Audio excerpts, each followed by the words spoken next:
Alhamdulillahirabbil alamin. Allahumma shalli ala sayyidina Muhammad wa ala ali sayyidina Muhammad. Terima kasih kepada saudara pengajar majlis kita pada pagi ini, saudari Nur Faizah, Ashraf Ali, dan juga terima kasih kepada saudara Muhammad Hanif bin Muhammad Yazid yang memimpin bacaan kita pada pagi ini. Jadi yang berbahagia Datuk, Datin, tuan-tuan puan sekalian yang bersama dalam majlis taklimat pusat pelaksanaan sistem pangkalan data utama. Jadi insya-Allah selama 2 hari ini, pada hari ini dan hari Jumaat, jadi kita akan bersama-sama dalam meneliti gerak kerja untuk kita melaksanakan proses pertama bersama rakyat, di mana dijangka jika tidak ada apa-apa masalah mulai 1 Januari 2024 akan berlangsungnya, akan bermulanya penggunaan ataupun pelaksanaan sistem padu yang dimulakan dengan membuka ruang kepada rakyat warga negara kita untuk melaksanakan pengemaskian ataupun penverifikasi maklumat-maklumat utama melalui sistem. Jadi seperti yang kita sedia maklum, dalam kita melaksanakan pembangunan pangkalan data utama ini, ianya telah pun bermula seawal bulan Mei 2023. Jadi dalam hubungan ini usaha bersama telah pun kita lakukan, yang mana kita telah pun berbincang yang diketuai oleh Yang Berhormat Menteri Ekonomi beserta kepimpinan dan juga pengurusan tertinggi Kementerian Ekonomi disertai oleh Jabatan Pangkat Malaysia Bersedia pihak mampu berserta beberapa rakan strategi. Jadi dalam hubungan ini, sebelum kita terus dan lanjut, untuk saya menyampaikan beberapa perkara, untuk saya juga terangkan proses yang telah berlaku. Saya amat mengalu-alukanlah kehadiran semua wakil-wakil daripada berbagai agensi, terutamanya daripada seluruh Jabatan Perangkaan Malaysia di seluruh negara yang kita pasti akan memainkan peranan penting di tingkat di lapangan nanti. Seluruhnya daripada rakan-rakan daripada Kementerian Ekonomi, daripada unit pemodelan takbiran dan perancangan pengurusan Malaysia Mampu. Juga kita merasa besar hati, kita ada juga wakil-wakil daripada pejabat setiausaha kerajaan negeri. Seluruhnya tuan-tuan rakan sekalian. Jadi kalau kita lihat berdasarkan pendekatan kerajaan yang berteraskan konsep madani, ianya telah pun menyatakan penekanan kepada fokus keperluan rakyat, ianya memerlukan kepada pengurusan dan juga penggunaan sumber kewangan yang optimum di samping kedudukan fiskal yang kukuh. Justru melalui pengukuhan fiskal, kerajaan insya-Allah boleh mengambil langkah yang lebih berkesan untuk membangunkan ekonomi negara, di mana dengan pelaksanaan beberapa inisiatif dan juga dasar-dasar yang berbentuk bersasar, yang berbentuk berfokus, akan memberikan pelaksanaan berbentuk value for money, dan ianya boleh memanfaatkan sumber-sumber negara dengan optimum. Dan kalau dari segi istilah ekonominya, kita panggil melaksanakan sesuatu itu dalam bentuk Pareto optimum. Dan kita mengetahui dalam sistem yang telah pun kita lalui, bahawa keutamaan perlu diberi berdasarkan impak sesuatu perkara. Kenapa kita perlu menentukan keutamaan dan apa yang dipatut dilakukan? Kerana sumber-sumber adalah terhad dengan belanjawan negara yang sentiasa dibentangkan dan sejak beberapa tahun kebelakangan ini kita mengalami suasana yang kita rasa kita tidak boleh berterusan membiarkan kedudukan fiskal negara yang tidak seimbang. So dalam hubungan ini kita menjangkakan sesuatu perlu kita buat, dan kita mengetahui dalam era sekarang data driven adalah amat penting. Sesuatu keputusan ianya perlu dibuat dengan baik, dan kita perlu menghayati kalau zaman-zaman mungkin 10, 20, 30 tahun lepas kita mempunyai peluang untuk melaksanakan sesuatu perkara itu dalam keadaan jika ianya tidak berapa berjaya pun, mungkin kita boleh buat yang lain dan sebagainya. Tetapi waktu kita berada dalam suasana yang begitu mencabar dan tuntutan keperluan yang semakin banyak berkaitan daripada kompleksiti dan juga persaingan yang semakin tinggi, dan jumlah penduduk negara kita yang telah mencapai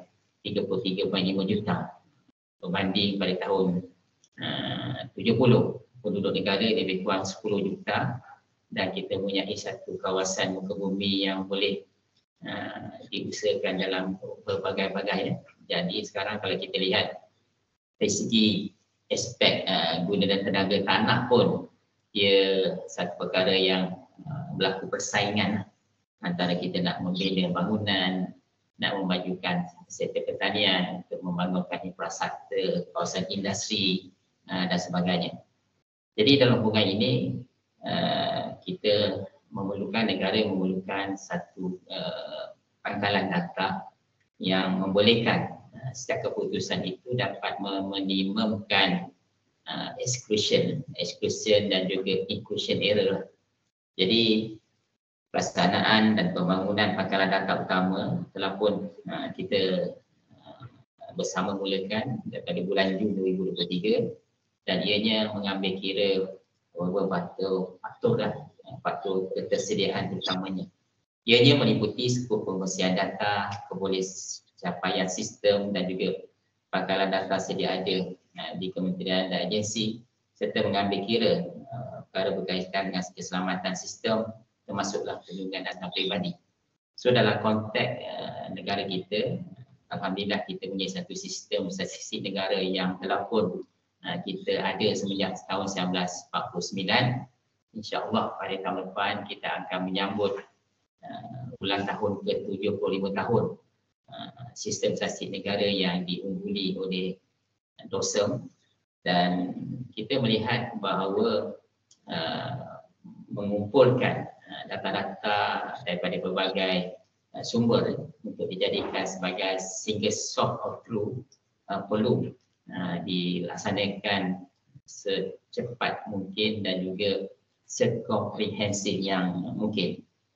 Dan pada 3 November 2023 telah pun dipersetujui di tingkat Jemaah Menteri supaya padu yang akan dijadikan suatu perkara yang direalisasikan, maka selepas ini ia akan menjadi satu telefon tunggal untuk melihat profil individu dan juga isi rumah di negara kita. Ini satu perkara yang begitu besar yang mana menjadikan maklumat-maklumat ini membolehkan pelaksanaan pelbagai usaha untuk memajukan negara. Termasuklah dalam kita melaksanakan, mengoperasikan digital government dan juga melaksanakan penambahbaikan dalam pelbagai dimensi, termasuk berkaitan dengan pendidikan, sosial, ekonomi dan juga alam sekitar.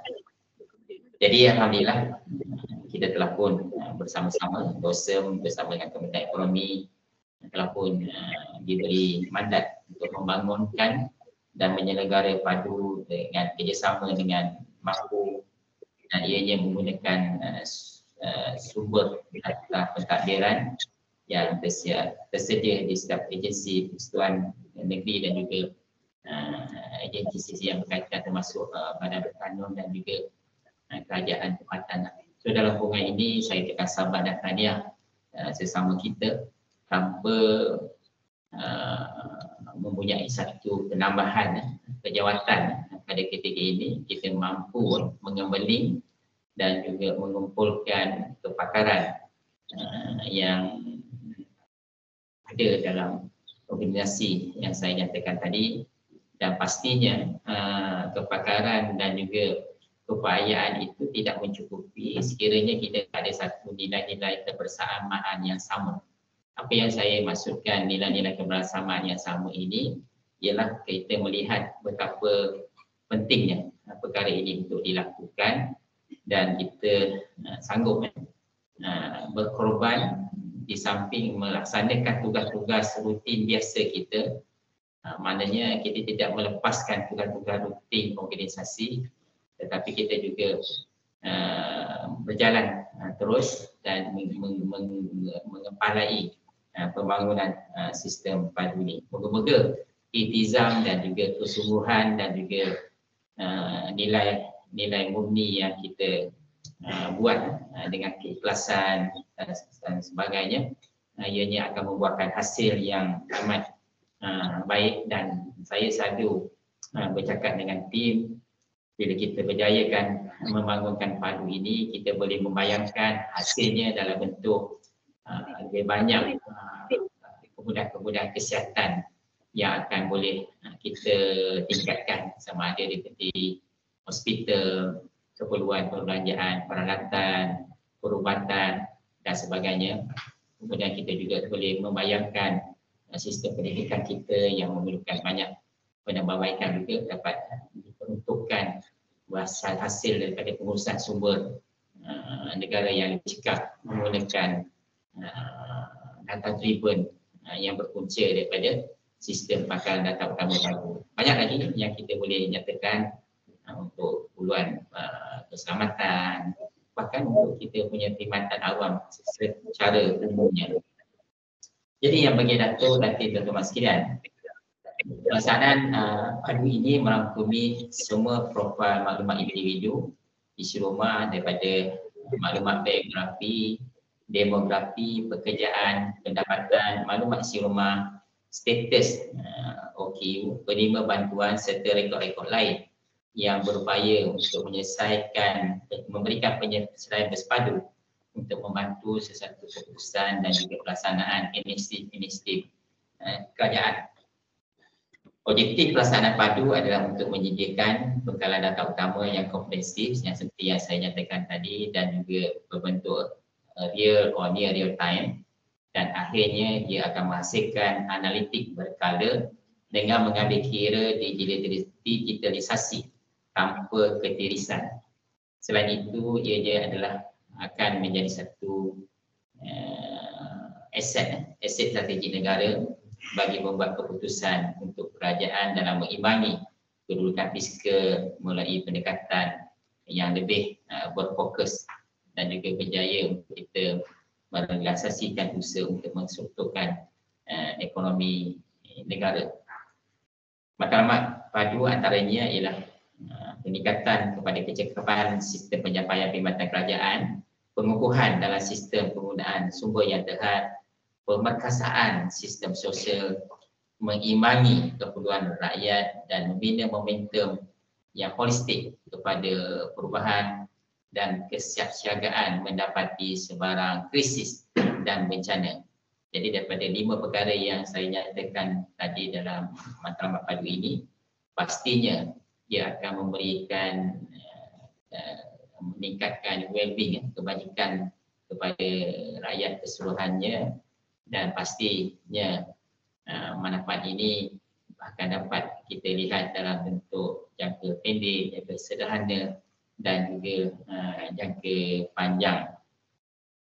Yang bagi Dato', Datin, tuan-tuan dan puan sekalian yang dihormati, pelaksanaan padu ini sebenarnya ia adalah mengikut fasa ya. Jadi pembangunan fasa 1 telah pun kita mulakan seperti yang saya nyatakan tadi pada Jun 2023 dan ingin saya sampaikan apakah proses-proses yang telah berjalan. Antara proses-proses yang telah pun ataupun usaha ataupun kerja yang telah kita lakukan sepanjang tempoh tersebut, antaranya kita telah melaksanakan siri sisi riwayat urus bersama berbagai agensi, iaitu seawal bulan Jun 2023. Kemudian berdasarkan data-data yang telah pun diterima secara berterusan, kita membuatkan pemetaan data, mapping data, dimulakan pada bulan Julai 2023 dan proses bila data-data dan juga proses cleansing dan juga uniformity dan normalisasi dapat dilaksanakan kepada data yang diperolehi, maka pengembangan sistem padu telah pun kita mulai pada bulan Ogos. Dan proses-proses penambahbaikan perkongsian data terus diperkukuhkan, ditingkatkan, terutamanya pada bulan September, dan insya-Allah sekarang ini pada minggu ini kita telah melalui proses pengujian, penelitian dan juga yang tuan-tuan berada pada hari ini kita perlu juga bergerak serentak melaksanakan proses talimat perkusan. Terutamanya tuan-tuan ini dianggap akan menjadi trainers lah pada sesi taklimat yang berikutnya. Dan insya-Allah pada bulan Disember ini juga kita akan juga melaksanakan trial kepada agensi-agensi terpilih untuk kita melihat dari segi feedback dan juga isu-isu jika ada dari segi pelaksanaan ataupun penggunaan sistem ini.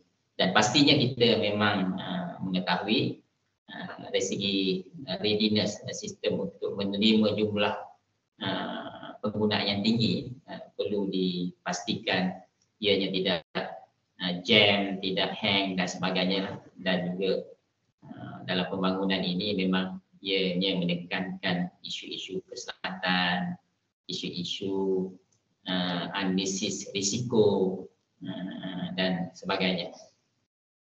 Gerak kerja pelaksanaan padu pastinya ianya dah perlu dilaksanakan dengan teratur dan ia mempunyai punca kuasa yang jelas, terutamanya dengan mandat yang diberi oleh keputusan Jemaah Menteri, dan ianya ada perkara utama seperti penetapan hala tuju, pemetaan program, framework dan perkongsian kepakaran.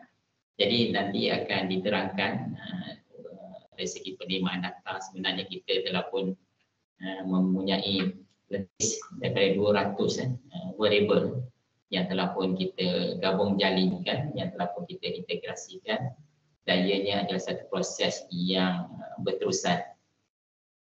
Perkara-perkara ini dapat kita lakukan seperti yang nyatakan tadi, saya ucapkan sahabat dan tahniah kerana ianya dapat diterjemahkan kepada hasil yang kita akan tunjukkan dalam sesi training ini, bila mana kita dapat membuatkan satu pasukan kerja yang kukuh lah.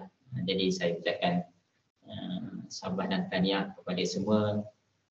Masing-masing kita tahu who we are, maknanya di belakang sesuatu kejayaan itu pastinya ada yang berusaha bertumpul rumus untuk kita buat yang terbaik, dan ianya bukannya satu perkara yang kita bermula dalam keadaan telah ada dia punya spesifikasi direction yang terus dioperasikan ataupun kita macam seolah-olah menjadi seorang yang terus boleh develop sebagai developer. Tidak.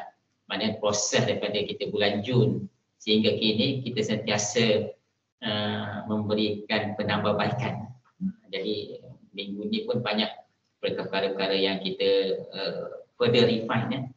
Jadi kalaulah ada di kalangan tuan-tuan yang boleh memberikan pandangan ataupun input kepada pembangunan ataupun pelaksanaan ini, boleh terus. Maknanya sesi ini saya nak ianya lebih sebagai satu bentuk sesi yang begitu lahdi dan juga ada interaksi yang tinggi lah. Cuma di sini ya, kalau tuan-tuan betul-betul serius ataupun tuan-tuan, sebab tuan-tuan akan jadi promoter dan juga training offender kan. Jadi kalau saya boleh tunjuk buku ni kan, kita ada satu, sebenarnya kita ada banyak buku-buku yang boleh dijadikan rujukan. Contoh buku The Government Analytics Handbook, Leveraging Data to Strengthen Public Administration. Jadi ini buku yang boleh kita lihat dalam website World Bank. Jadi boleh tuan-tuan baca, dan saya rasa di kalangan kita pun sebagai penjawat awam, kita kena mempunyai knowledge yang lebih lah daripada orang-orang lain. Jadi saya mohonlah kepada tuan-tuan puan untuk meneliti ataupun memperkayakan pengetahuan tentang penggunaan data driven dalam konteks pengurusan negara ini. Sebenarnya perkara yang kita lakukan bukanlah suatu perkara yang isolisasi di Malaysia saja. Cuma daripada segi skala data driven dan juga pelaksanaan daripada sebuah negara ke sebuah negara itu ia berbeza-beza lah. Tapi boleh saya nyatakan apa yang kita bangunkan dalam padu ini boleh dikatakan ia artikelnya ianya dapat satu kejayaan, tidak ada apa-apa halangan. Ia boleh menjadikan satu kejayaan besar, boleh jadikan showcase kepada negara-negara lain. Jadi saya harap kepada tuan-tuan boleh carilah. Maknanya kita punya proses ni bukan proses nak memberikan satu pembelajaran berbentuk hafalan ataupun limitasi kepada apa yang ada dalam sesi ataupun apa yang ada dalam program. Jadi kalau boleh tuan-tuan boleh terus explore, meneliti dan cuba matchingkan apa yang tuan-tuan baca, dengar sebagainya dengan apa yang kita bentangkan, dan mungkin ia akan lebih menghasilkan satu sesi yang agak menarik lah, tidak dry. Jadi dalam hubungan ini saya mengharapkan supaya kita terus menjadi sebahagian daripada pemangkin kepada kejayaan padu ini, yang mana antaranya kita perlukan elemen-elemen seperti sinergi dan juga pemantapan perkongsian data. Kita pastikan kita punya tabik urus perkongsian data, sistem dan aplikasi analitik, solusi dan pelaksanaan dasar berpacukan data. Jadi untuk makluman, dalam kita membangunkan padu ini, kita telah pun menyenaraikan berapa bilangan dokumen-dokumen yang patut kita bangunkan. Jadi dekat sini saya ada tunjuk, tapi kita tak ada buku dokumen yang kita telah printed. Yang buku dia punya cover putih tak ada dekat sini. Dokumen-dokumen yang menunjukkan bahawa pembangunan padu ini adalah berbentuk punya top lah, maknanya berserta dan tersusun. Dia ada dokumen pengguna, dokumen sistem dan banyak pecahan dokumen-dokumen, dan ianya terus ditambah baik supaya tujuan dokumen ini bukan untuk digunakan oleh orang ramai, tetapi untuk kita memastikan sesuatu perkara yang kita buat itu sentiasa menggunakan pakai satu struktur dan juga referen, dan juga ianya tidak ada satu confusing. Jadi ini antara perkara yang penting, proses mengadakan dokumen-dokumen yang boleh dijadikan sebagai asas kepada pembangunan ini. Jadi padu akan terus mengintegrasi dan mengumpulkan semua maklumat-maklumat yang ada meliputi warga negara dan juga pembawa strategi negara kita, dan ianya bukannya berbentuk one off, ianya akan berbentuk pengemaskinan secara berkala dan ianya akan ditentukan dari masa ke semasa, dan melalui ekosistem ini rakyat boleh membuat capaian kepada sistem ini bagi tujuan pengemaskian maklumat secara terus melalui sistem padu. Keterlibatan dan perancangan pihak negeri, ini saya nak tekankan juga, pelibatan dan juga kerjasama pihak negeri ianya amat penting, terutamanya untuk melaksanakan kerjasama strategik dan juga perkongsian data selaras dengan pelaksanaan Parlimen berpusat. Ianya adalah menjadi harapan kita agar pelaksanaan padu ini dapat terus didukung dan juga dipahami dan sama-sama bersama dalam menyusun gerak kerja yang berstrategi di peringkat negeri bagi memastikan tidak ada yang ketinggalan, tidak ada kesilapan dalam maklumat-maklumat yang berkaitan.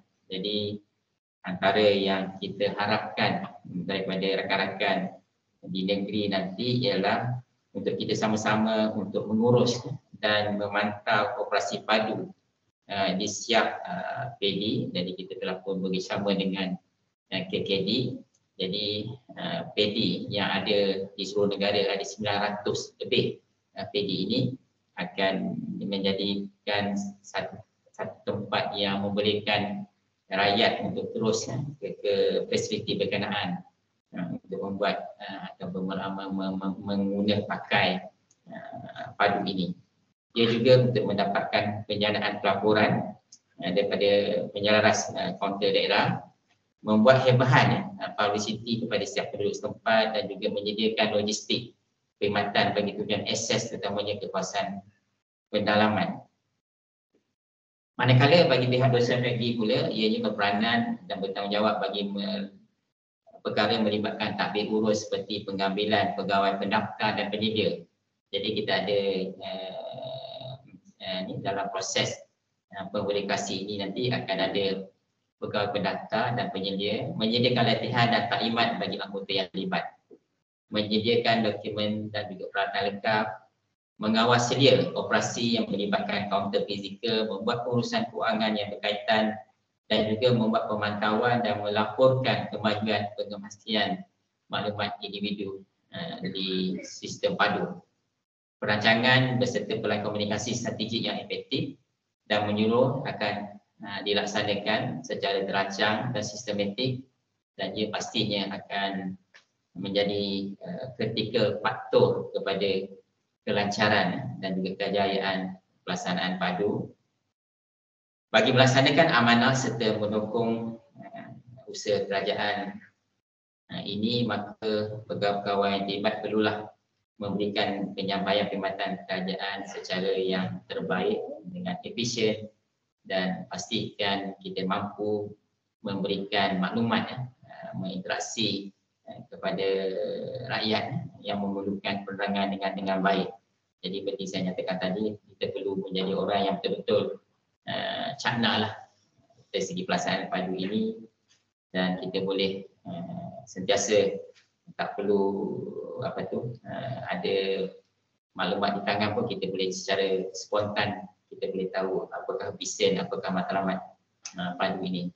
Cuma kalau saya boleh nyatakan, kita tidaklah perlu menyatakan padu ini semata-mata untuk penggunaan sesuatu perkara saja. Dia sebenarnya dia boleh digunakan dalam banyak perkara, bukan tujuan untuk mengurangkan keterisan dari segi pelaksanaan sistem bantuan sosial yang tidak bersasar, tetapi dia juga boleh melihat isu-isu mismatch graduan yang mana dengan data yang lebih granular ini kita boleh dapat melihat dekat mana mismatch itu baru berlaku, di sektor mana, di kawasan mana dan sebagainya. Dan juga kalau kita melihat isu yang sedang dan akan menghantui negara kita selepas ini juga adalah isu berkaitan readiness kita untuk menjadi masyarakat menua, aging kan. Jadi dengan adanya pemusatan data ini kita boleh lihat apakah usaha-usaha yang boleh kita lakukan dari segi misalnya readiness untuk mereka menikmati masa di golden age dalam keadaan selesa. Jadi kita boleh lihat, kita boleh teliti berdasarkan kawasan setempat, berdasarkan fasiliti dan sebagainya, dan dari segi menguruskan kos sara hidup. Jadi kita tahu kedudukan harga barang ianya tidaklah satu perkara yang sama di semua tempat. Ia dipengaruhi oleh pembekalan dan juga logistik di suatu tempat. Jadi dengan adanya data yang lebih granular yang saya boleh nyatakan padu ini adalah satu yang bergerak terus. Dia tidak saja bergerak dalam konteks profil isi rumah dan juga individu. Dia juga akan melihat dari segi profil ekonomi, profil infrastruktur, environment dan seumpamanya. Jadi ini satu perkara yang besar, satu perkara yang saya anggap game changer dan juga key milestone kepada semua. Jadi kalau tuan-tuan boleh menerima bahawa tuan-tuan yang terlibat secara langsung ini adalah insan-insan terpilih, yang mana macam kita tahu zaman sekarang ini kita tidak ada peluang untuk jadi wira-wira negara dalam bentuk kekuatan ketenteraan ataupun fizikal. Kalau zaman-zaman mak datuk nenek dulu, kita lebih melihat bagaimana kekuatan sesebuah negara itu akan ditakuti ataupun akan lebih ke depan bila dia ada kekuatan dari segi fizikal ketenteraan. Tetapi dalam era sekarang yang diperlukan ialah bagaimana sesebuah negara itu kuat dari segi sistem sosial ekonominya, bila mana ianya dapat menjana peluang-peluang ekonomi, peluang-peluang pekerjaan, dan di bawah hasrat pembangunan mampan SDG, kita nak melihat kemakmuran itu berbentuk holistik. Tidak ada yang terpinggir, tidak ada yang terperosok ke bawah. Dalam hubungan ini kita perlu memberikan sebaik-baik perkhidmatan, sebaik-baik keadilan kepada semua, dari segi kemakmuran, kesejahteraan dan sebagainya lah. Jadi semua negara bergerak atas penggunaan data. Jadi oleh kerana kita bergerak terutama di tingkat yang memilih dalam bidang profesion teknologi dan juga data ini, maka kesan dan tugas yang kita lakukan sekarang ini semakin kritikal dia punya result. Jadi kalau kita gagal memberikan perkhidmatan dari segi pengurusan data dan juga memberikan maklumat-maklumat yang akan menghasilkan satu keputusan yang bijak, memberikan satu wisdom yang menghasilkan nikmat yang akan membolehkan ketidakpuasan, exclusion error, inclusion error tidak berlaku, maka kita dapat mengoptimalkan apa yang ada dalam negara kita. Cuma kalau saya boleh bayangkan kepada tuan-tuan, kalau kita dalam konteks kita sebagai individu, kalau sesuatu perkara itu kita perolehi dalam bentuk realitinya memang kita perlu, biasanya perkara-perkara itu akan menghasilkan satu marginality yang tinggi lah. Maknanya ia digunakan dengan baik lah. Maknanya kalau bantuan itu diperlukan untuk seseorang yang memerlukan bantuan untuk scholarship misalnya.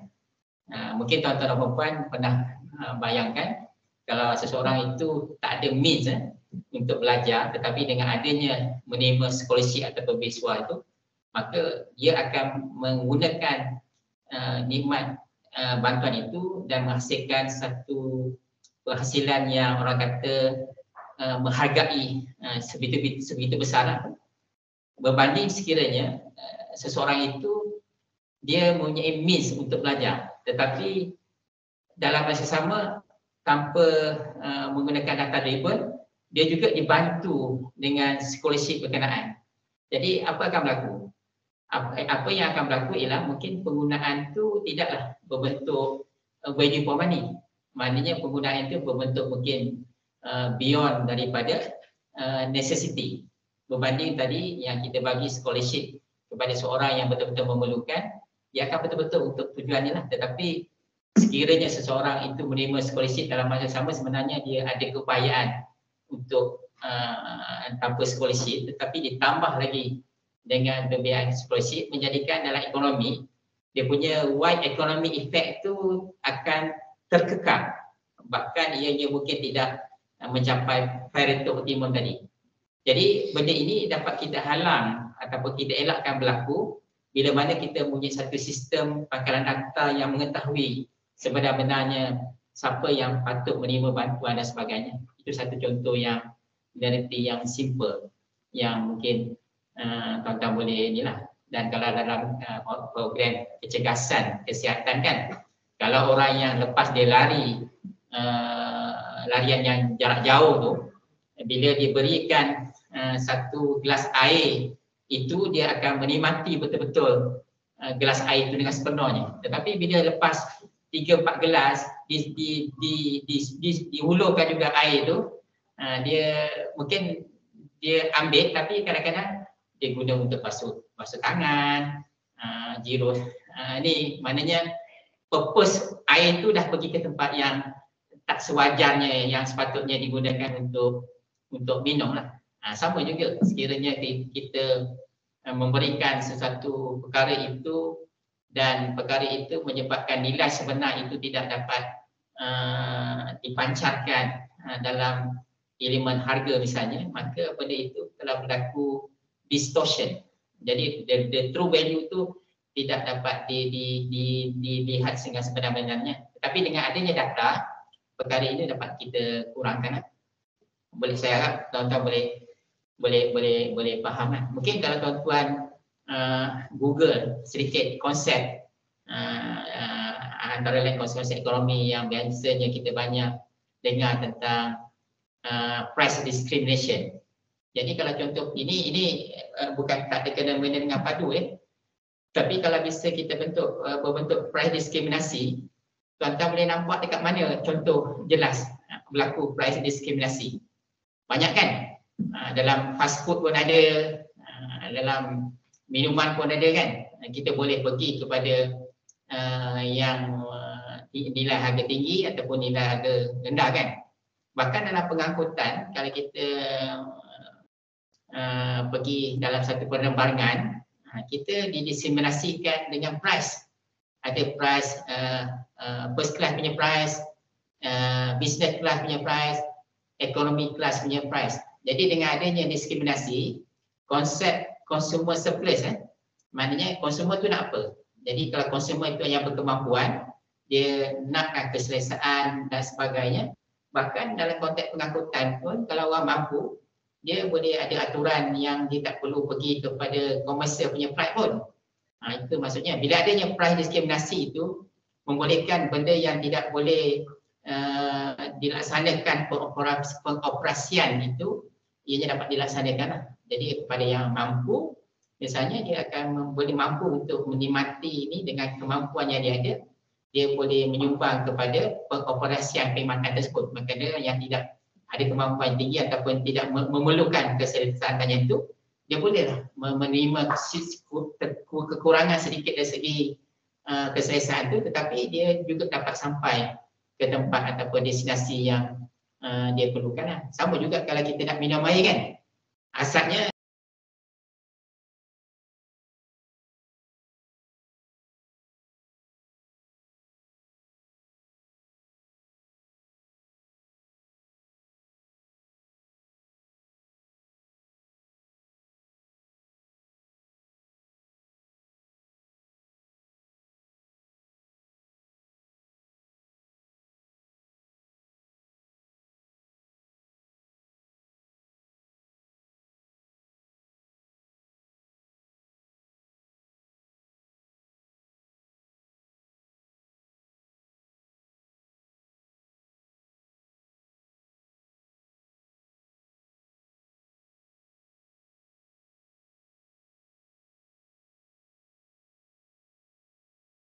mengikuti program taklimat ini. Mudah-mudahan dengan niat suci dan juga keikhlasan kita, apa yang kita rancang ini dapat berjalan dengan baik dan lancar. Dan kepada semua yang akan terlibat dalam sesi taklimat ini, saya ucapkan terima kasih lah. Sebenarnya yang akan memberi taklimat ini kami terpaksa orang kata bergerak cepat maknanya pergi ke sana, balik, tengok balik apa perkara-perkara yang patut diselesaikan. Jadi itu sebab tuan-tuan akan lihat nantilah pergerakan di kalangan yang terlibat itu akan agak cepat, dia akan berada di sana sini lah. Dan kita akan pergi kepada lapangan juga. Beberapa negeri telah pun kita pilih untuk projek pilot dalam minggu kedua dan minggu ketiga pada bulan Disember ni lah. Jadi banyak perkara-perkara yang sedang kita lakukan secara serentak. Untuk makluman juga, pada minggu ini juga kita akan sedang melaksanakan taklimat untuk modul komunikasi. Modul komunikasi juga sedang dia ada grup yang akan manning kita punya ni pengaduan awam dan juga yang lain-lainnya. Jadi terima kasih kepada semua. Assalamualaikum warahmatullahi wabarakatuh.